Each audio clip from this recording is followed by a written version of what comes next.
Hello team, good afternoon. आज हम लोग देखने वाले हैं how to release item from MRP workbench form. ठीक है, तो आइटम एमआरपी वर्कबेंच फॉर्म मतलब क्या है? मटेरियल रिक्वायरमेंट प्लानिंग के मॉड्यूल से जो भी आइटम हम रिलीज करते हैं वो दो टाइप के आइटम होते हैं, एक बाय आइटम होता है और एक मेक आइटम होता है। तो बाय आइटम का हमारा जब भी हम आइटम रिलीज करेंगे एमआरपी से तो उसका परचेस रिक्विजिशन गिरेगा ऑटोमेटिकली। एंड अगर आइटम आपका मेक होगा तो उसका वर्क ऑर्डर बनेगा ऑटोमेटिकली जब हम लोग हमारे मटेरियल वर्कबेंच के फॉर्म से सॉरी मटेरियल वर्कबेंच नहीं, एमआरपी वर्कबेंच के फॉर्म से अगर हम लोग आइटम रिलीज कर रहे हैं तो ठीक है। यहाँ पे उसके बेसिक ऑब्जेक्टिव और पर्पस दिए हुए हैं कि हम लोग क्यों एमआरपी के फॉर्म से वो जो भी करते आइटम रिलीज करते हैं तो उसका क्या होता है।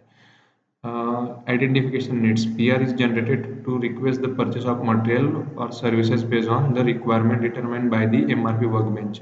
हमारा जो भी रिक्वायरमेंट खड़ा हुआ होगा according to sales order, according to min max planning, according to safety stock, जो भी हमने हमारे सिस्टम के अंदर डिफाइन करके रखा हो या फिर हमने कोई नया सेल्स ऑर्डर बुक किया होगा पर्टिकुलर आइटम के अगेंस्ट में, और वो आइटम अगर हमारा एमआरपी के अंदर अवेलेबल हमारा आइटम इन्वेंट्री के अंदर अगर अवेलेबल नहीं है तो उस आइटम का अगर आपने एमआरपी प्लान रखा है प्लानिंग, तो वो एमआरपी के अंदर आएगा और आपको सजेस्ट करेगा कि यू नीड टू बाय और यू नीड टू मेक, अगर आपका मेक आइटम है तो, कि आप इतना क्वांटिटी बनाओ या इतना क्वांटिटी बाहर से परचेस करो फॉर योर पर्टिकुलर ऑर्डर। ठीक है, तो ये सब उसका बेसिक ऑब्जेक्टिव और पर्पस है। यहाँ पे परचेस रिक्विजिशन के पर्पस क्या है और वर्क ऑर्डर के पर्पस क्या है। ठीक है, यहाँ पे एक छोटा सा वर्क फ्लो बनाया हुआ है आइटम एमआरपी से कैसे रिलीज करते हैं उसका।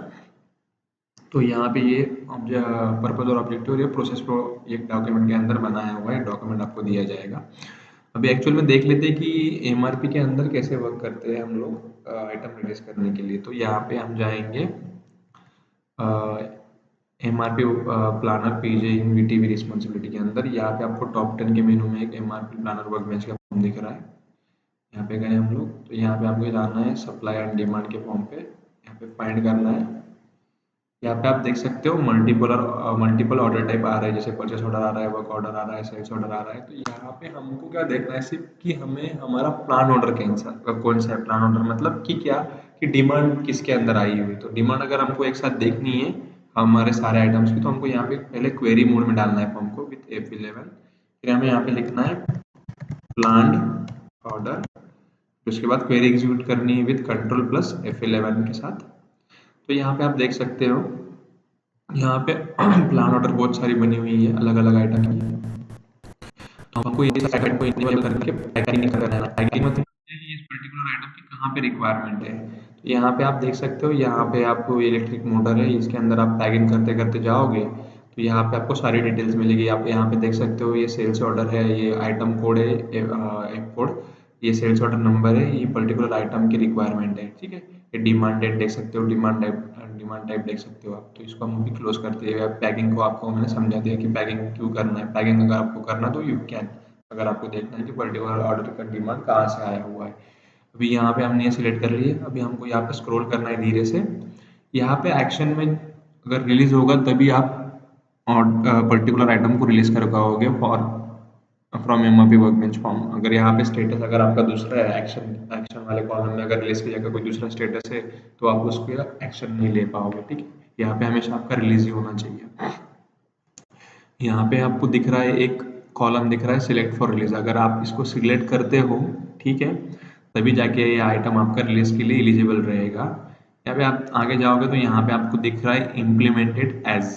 ठीक है, इम्प्लीमेंटेड एज मतलब क्या हुआ कि ये किसके क्या बन रहा है, इसका परचेस रिक्विजिशन बन रहा है या वर्क ऑर्डर बन रहा है। यहाँ पे आप देखोगे तो यहाँ पे आपको ऑप्शन मिलेंगे। ठीक है, purchase requisition and work order, तो ये ऑटोमेटिक ले आया है वाया आइटम टेम्पलेट। अगर आइटम टेम्पलेट आपने अगर बाय दिया होगा तो बाय आएगा, अगर आपने आइटम टेम्पलेट मेक दिया होगा तो मेक आएगा। ठीक है, तो यहाँ पे आप देख सकते हो इसका परचेज रिक्वेशन बनने जा रहा है। ठीक है, तो यहाँ पे आप जैसे ही आप रिलीज बटन पे क्लिक करोगे तो यहाँ पे एक मैसेज आएगा। तो यहाँ पे पहले बोल रहा है कि आप इसको सेव करो। जैसे आपने सेव किया तो ये वहाँ पे एक मैसेज आएगा न्यू रिक्वेशन।